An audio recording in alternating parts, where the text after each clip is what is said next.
اس وقت ایک political crisis چل رہا ہے، پاکستان میں ایک پولیٹیکل وکٹمائزیشن کا دور چل رہا ہے۔ جس طریقے سے سیاسی قیدیوں کو، پولیٹیکل سپیس کو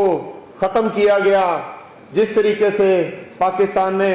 پالیٹکس کو کرٹیل کیا گیا اور محدود کیا گیا، ہم اس کی پرزور مذمت کرتے ہیں، اور انشاءاللہ تعالی وہ دن دور نہیں ہے کہ پاکستان میں سول سپریمیسی ہوگی، آمریت کا حقیقی طور پہ خاتمہ ہوگا، اور اس سلسلے میں ہماری لاہور ہائی کورٹ بار، ہماری کیبنٹ جو ہم سے ممکن ہوا ہم انشاءاللہ تعالی وہ کریں گے۔ اس کے ساتھ ساتھ جس طریقے سے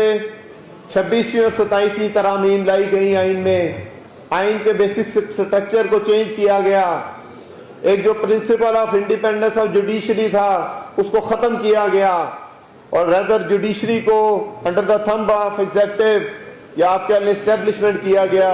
ہم اس کی پرزور مذمت کرتے ہیں اور حکومت وقت سے یہ مطالبہ کرتے ہیں کہ آپ ان پالیسیز کو ریویزٹ کریں، آپ آئیں ہمارے ساتھ بیٹھیں، ہمیں بتائیں کہ یہ 26ویں اور 27ویں آئینی ترامیم جو ہیں ان سے کس طریقے سے جوڈیشل سسٹم بہتر ہوا ہے، اور ان سے کس طریقے سے عام لیٹیگینٹ کو فائدہ ہوگا۔ تو میں یہی سمجھتا ہوں کہ ہم آج بھی گفتگو کرنے کو تیار ہیں، اور ہم آج بھی یہی چاہتے ہیں کہ کسی بھی مسئلے کو حل کرنے کے لیے الٹیمیٹلی ڈائیلاگ ہی چاہیے ہوتا ہے۔ اس بارے میں بھی ہم کیبنٹ انشاءاللہ آج بیٹھیں گے اور ہم کوشش کریں گے کہ ان پولیٹیکل پارٹیز کو ایک جگہ پر بٹھایا جائے اور ان کو ایک پوائنٹ کے اوپر اکٹھا کیا جائے کہ ایک، اگر پاکستان نے ترقی کرنی ہے، پاکستان نے آگے جانا ہے، تو آج بھی ملک میں سول سپریمیسی ہوگی تو ہی سارے مسئلے ہمارے حل ہو گئے۔ ایک بائیو میٹرک سسٹم کے بارے میں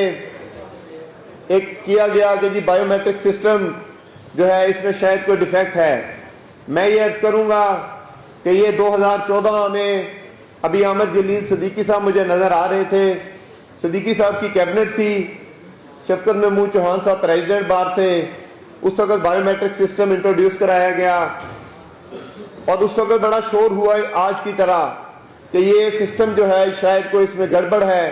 اور یہ سسٹم جو ہے یہ پروفیسر گروپ نے بنا لیا ہے، تو اگلی دفعہ اب یہ کینڈیڈیٹ بھی انہی کے جیتا کریں گے۔ بڑا احتجاج ہوا، لیکن میں سلوٹ پیش کرتا ہوں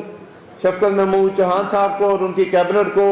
کہ انہوں نے بار کو ایک بڑا ہی پیوریفائڈ اور بڑا ہی ٹرانسپیرنٹ سسٹم دیا۔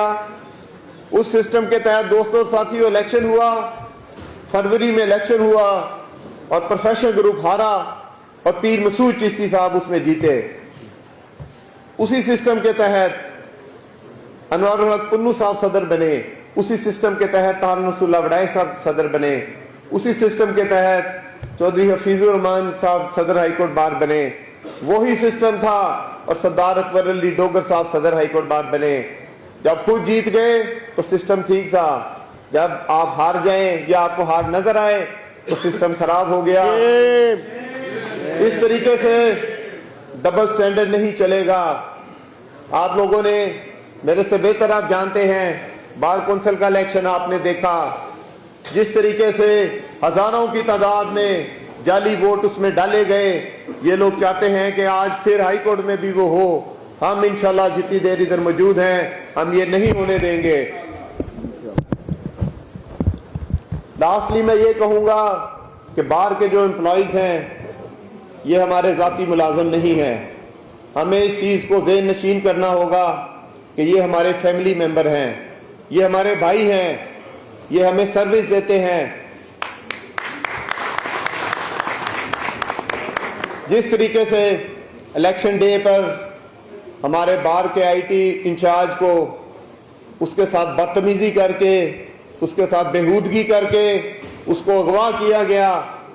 اس کو اپنے دفتر میں ہمارے سو کال لیڈر نے لے جا کر اس پہ تشدد کیا، ہم اس کی پرزور مذمت کرتے ہیں، اور یہ ساتھ وارننگ دیتے ہیں کہ آئندہ ہمارے بار کے کسی آفیسر کے ساتھ اس طرح ہوا تو ہائی کورٹ بار اس دفعہ ہم نہیں کر رہے، لیکن نیکسٹ ٹائم اگر کوئی اس طرح کا واقعہ ہوا تو ہم آپ کے خلاف لیگل ایکشن تک جائیں گے۔ ایک لیٹر ہم یونائٹڈ نیشنز کو بھی لکھیں گے،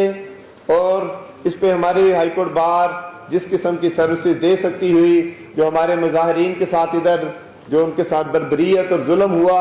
ہم اس کی بھی مذمت کرتے ہیں، اور ہم ہر طرح کی سروسز ان لوگوں کو دینے کو پرووائڈ کرنے کو تیار ہیں، جو اس سلسلے میں ہماری ضرورت ہوگی ہم حاضر ہیں۔ کہ کالا کوٹ ہی میری پارٹی ہے، وکالت ہی میرا پروفیشن ہے، اور ادھر ہر وکیل صاحب کی، ہر وکیل کی کوئی نہ کوئی پولیٹیکل ایفیلیشن ہوگی۔ ہم تمام وکلاء کی پولیٹیکل ایفیلیشن کی قدر بھی کرتے ہیں اور ان کا احترام بھی کریں گے، اور پوری پولیٹیکل سپیس ہمارے انشاءاللہ بار پرووائڈ کرے گی ہر پارٹی کو۔ لیکن اگر حق اور سچ کی بات ہوگی تو وہ ہم بے شک جو بھی پارٹی ہوگی ہم اس کے ساتھ کھڑے ہوں گے۔ میں پھر عرض کروں گا کہ ہمیں اس وقت کسی بھی پولیٹیکل اور کسی بھی گروپنگ سے ہٹ کے بار کی ویلفیئر کے لیے کام کرنا ہے۔ ہم نے ایک دوسرے کو طاقتور کرنا ہے، مضبوط کرنا ہے، ہم نے یونٹی رکھنی ہے، اور ہم دیکھیں گے